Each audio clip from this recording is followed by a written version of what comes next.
this is some like insane levels of human suffering. In addition to the death and, just like the despair, I have a lot of videos of just like children like crying and like just, they've like lost everything. They're just holding on to like a foot of like their parent. It's so grotesque. There's nothing more humane about using a bomb to like blow a person into bits than, just like an actual like knife attack, in my opinion. Like, in fact, the prior can be just a lot more grotesque and damaged in the way it just kind of disparages a human being. And so I would show them that, and I'd be like, okay, this is some insane stuff going on. And so you need to have some incredible justification to tell me that this is all worth it. And what Israel is doing right now is what it has to do, and is for entirely self-defense. So it has been just over a year since October 7th, 2023. There is a full-on war now between Israel and Hamas, with broadening elements to the north in Lebanon with Hezbollah and Iran also. What is your general consensus regarding this whole conflict? That is super broad, but I guess to narrow it down, I would say it ultimately revolves around, I would say, the plight of the Palestinians, because that's kind of how it started out, whether you started out on October 7th or whether you started out, in 1948, whenever Israel was established. That's kind of like the entire like focal point around that. And I think until that issue doesn't get resolved, I don't think there's going to be like a level-headedness in the region where people are going to be able to act rationally, because this is just a really pressing issue in all these societies. I guess since it's like, I guess not, I wouldn't say started, because I don't believe that narrative, but since it re-uptook or escalated drastically since October 7th, you can see that it's only gotten worse, because, now we're basically, they say like limited, what's the phrasing? Like limited ground operation in, Lebanon, but can also be substituted with like invasion or just like full out like, attack in Lebanon. So it seems to be spreading a lot faster than, we would like and expect. And then with Iran getting involved, kind of like the tit for tat between Israel and Iran, going back and forth even more and more, it seems like we're not in an ideal situation at all. So my overall understanding is just really pessimistic, I guess, on where things are going from here. You mentioned the foundation of Israel. Would you like to explain some of the history surrounding 1948 and the events that led to the formation of the Israeli state? Sure. My understanding is very limited, but I at least like to be broad and have a lot of perspective on it, even though sometimes there cannot be as much depth. But from my understanding, whenever the country was founded, I guess there's a lot of politics going on behind it. There's a Balfour Declaration in which, the British people, they promised the Jewish people a state for themselves. This was more or less done in secrecy. It wasn't done with the approval of the Arab states or the people who are already living in the land of Palestine. And so initially, Jewish migrants, they started coming from, the European countries to Palestine at a rate that was okay initially, but once the rate like picked up, then the people began to have a concern, because they've heard of the Balfour Declaration, and that these people's lands, they're residing on the land right now, it's ultimately going to be promised to someone else. And then at that point is when escalations, I believe, really kicked up. There began like massacres, things like that, revolts on like both sides. Ultimately, things go on for a while. The British come. They're occupying the entire area. They begin to limit Jewish migration as well, because they're like, okay, Palestinian and Jewish violence is escalating a lot. We're going to stop this for a while. The Jews were entirely a very big fan of that. There was a bombing of the King David Hotel. The Brits are like, oh, okay, we screwed up really bad. We're in a big mess. We don't know how to get out. They pulled like in India, and they just like partitioned it, and I think they more or less left. And that establishment of the Jewish state right then was on top of Palestinian land, which is basically, they just like went over the boundaries. And in that, there was just a huge war between like the neighboring Arab countries who had sympathies between the Palestinians themselves. And within that war, 750,000 Palestinians were expelled from their land, a lot of them massacred and killed. And that was kind of like the main, of course, migration had been happening for a while, but that was kind of like a starting point of like the huge tension that has just escalated further and further into what we have today. And those kind of animosities, I think, are still lingering today. I actually had the privilege of studying in Jordan this summer, actually, where I met so many different Palestinian families. Actually, I think almost half of Jordan's population is ethnically Palestinian, which means that they were either expelled in the first Nakba. Nakba is the Arabic word for catastrophe, by the way. And so when 1948, when all the Palestinians were expelled, that is called the first Nakba. And then it happened again in 1967. And so I met a lot of Palestinian families in Jordan, actually, who were expelled during the first Nakba. And even though it's been 70 years, and a lot of people are like, can't they get over it? Can't they just find a new home and leave, find another place to be?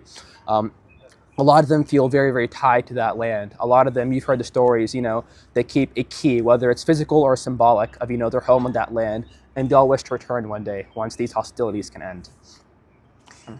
Wow. Absolutely. With things as they are, with the Israeli state, with there being about 9 million Israeli citizens, and then in the territories of Gaza and the West Bank, about 4 to 5 million Palestinians, we have this structure as it is. Where do we go from here to resolve this conflict in a way where both people groups benefit the most? So at this point, I'm not sure if this is the popular stance on the pro-Palestine side, but I think a lot of people wish for a two-state solution. I don't think that's really possible at this point. We kind of the U.S. always says, we're very focused on a two-state solution, kind of as their moral virtue signaling, even though I don't think they mean it at all. And so you can see that because their actions have not supported that at all in Palestine. Where I guess the most obvious example you can go. So people always dispute Gaza, what's going on there? Is it self-defense? How do you exactly determine what's going on there? But you can at least look at the West Bank, where actually most of the Palestinians live outside of Gaza. And you can just see that everyone unanimously agrees in the UN and just everywhere else that Israel keeps on taking more and more land. The West Bank expansions and settlements just keep on increasing over time. Most of the West Bank isn't even in Palestinian control anymore. It's all under Israeli military control, but then most of it, Palestinians don't even have governing control. And then a lot of the land has just been straight up kind of taken away from them. And I think this year marks the most settlements built or planned to be built in 20 years. And so whenever you see, I guess if I were a Palestinian, even in Gaza or the West Bank, and I would see that, okay, they're saying that, I'm in the wrong here because, I'm fighting or things like that. But then I see in the West Bank that they continually take away my land. I don't think they're serious about a two-state solution. And so to that end, sorry if that was long-winded, I don't think two-solution state is possible at this rate, unless you were somehow to kick out all the Israelis in the West Bank, which I also don't think is feasible at this point.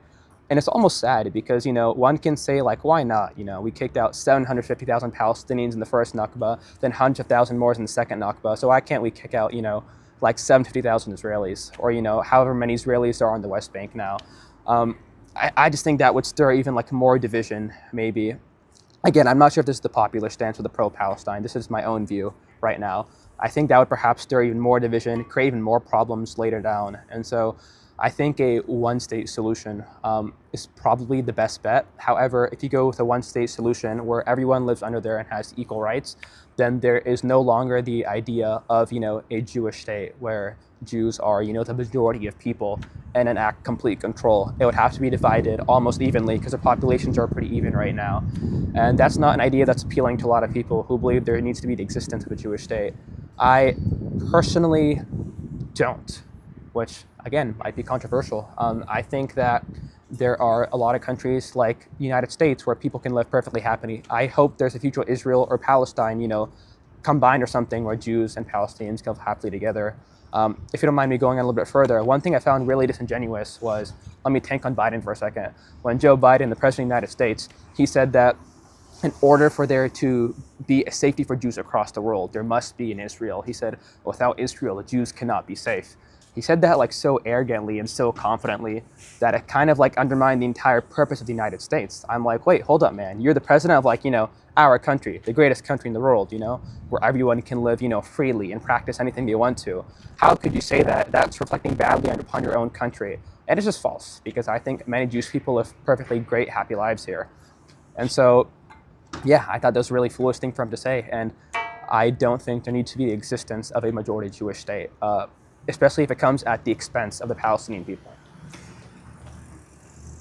Absolutely. I'd love to talk to you more about the implementation of U.S. foreign policy into this and then how the current administration has taken things. But what I'd like to do right now is ask you, what do you see the biggest obstacle to moving forward, getting out of this war is? Would you say the Israeli government, Netanyahu, Hamas? What is the largest obstacle to peace?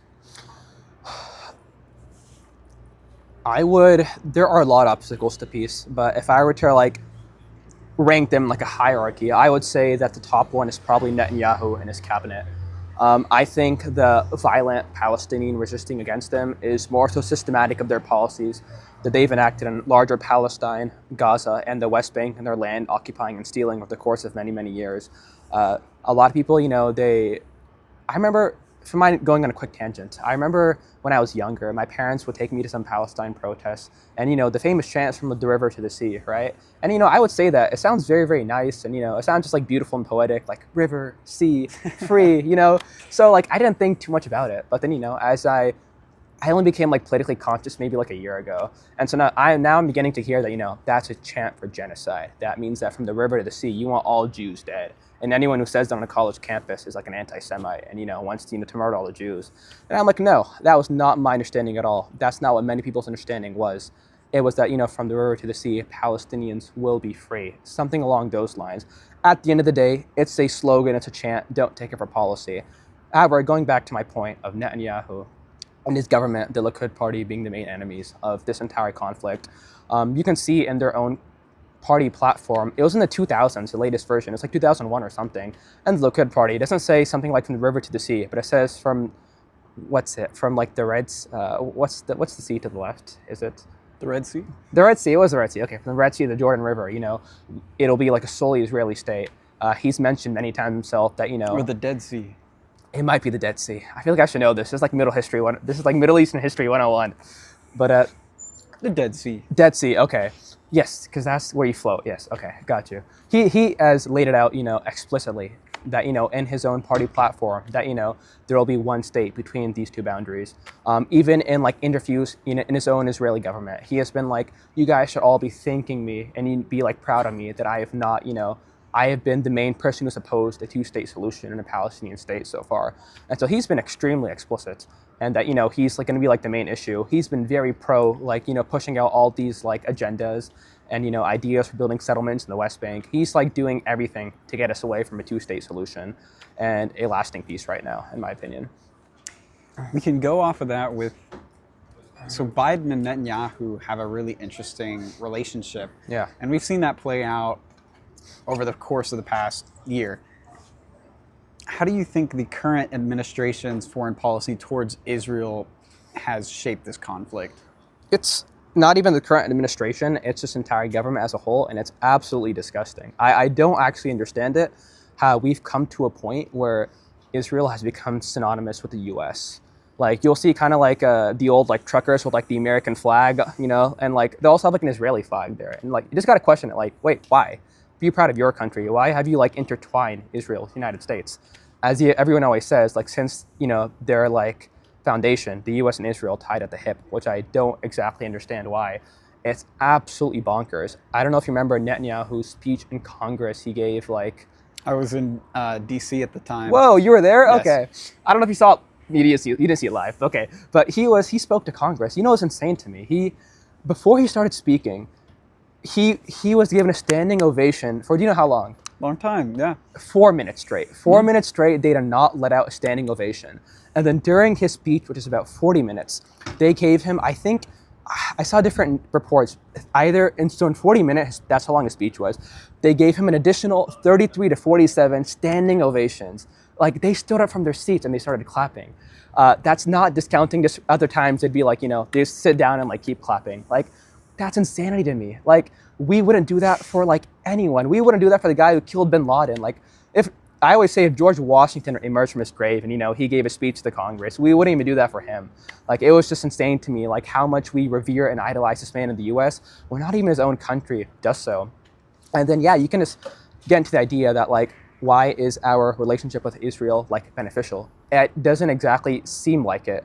at that point. We always say that, Israel is our only ally in the Middle East. I think a really compelling opposite example could be if we weren't so buddy-buddy with Israel, we wouldn't have as many enemies in the Middle East. It seems to me that they've been a huge source of our terrorism problem. It's why a lot of the Middle East really hates the United States. Mainly it's the government, not the people. You'd be surprised. I went to Jordan again this summer. I talked to a lot of the people, and they love me, bro. They're like, "Oh wow, you're from America, wow!" But then they're like, "Oh, Biden or Trump," because back then Biden was the candidate. Yeah. And they're like, "Yeah, these guys are horrible. To us, we don't care. They're both the exact same." Like that's what they say to me. We're like, we don't really have we're not invested in your election outside from thinking it's kind of funny and memey sometimes. But they're like, yeah, you guys are basically the same, regardless of who gets voted. You guys are the same, just kind of kiss up policy towards Israel. They're not going to change anything. That's a really interesting point of view. I've not heard of just an outside perspective, especially looking at it from the Jordanian civilians. That's really interesting. We are obviously in an election year. Mm-hmm. We've got 20 some odd days until November 5th. Both candidates seem to more or less have similar policies toward Israel, like you pointed out.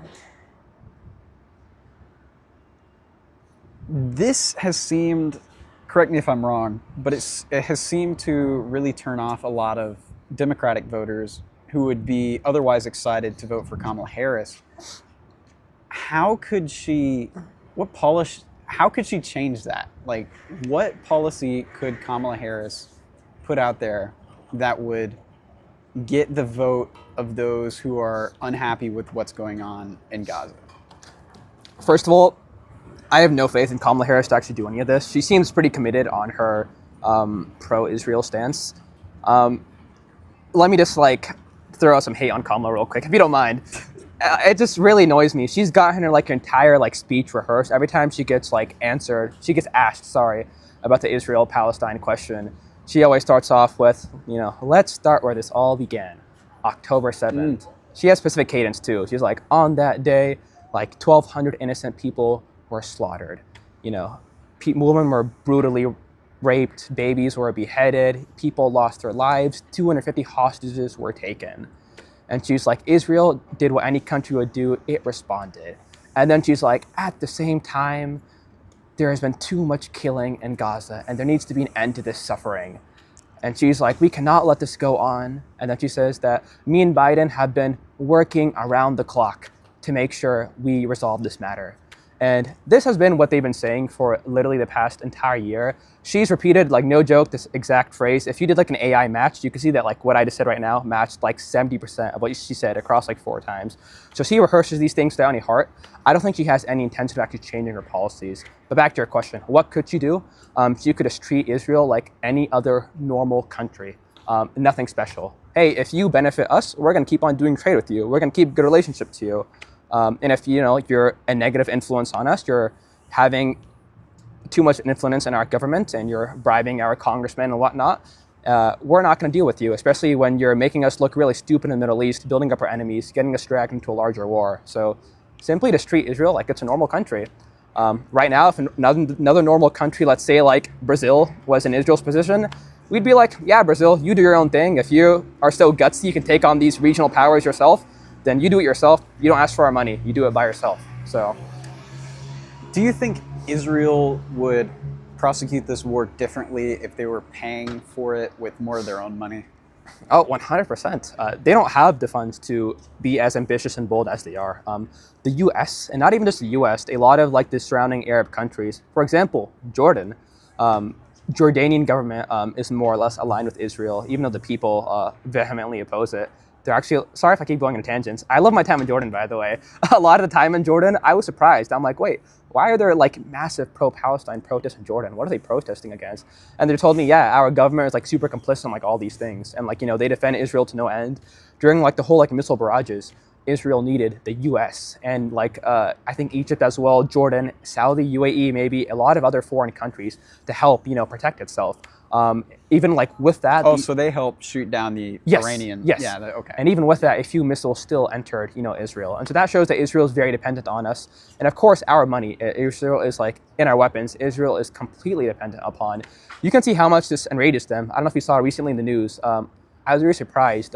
French President Emmanuel Macron, he said that he was going to stop supplying weapons to Israel.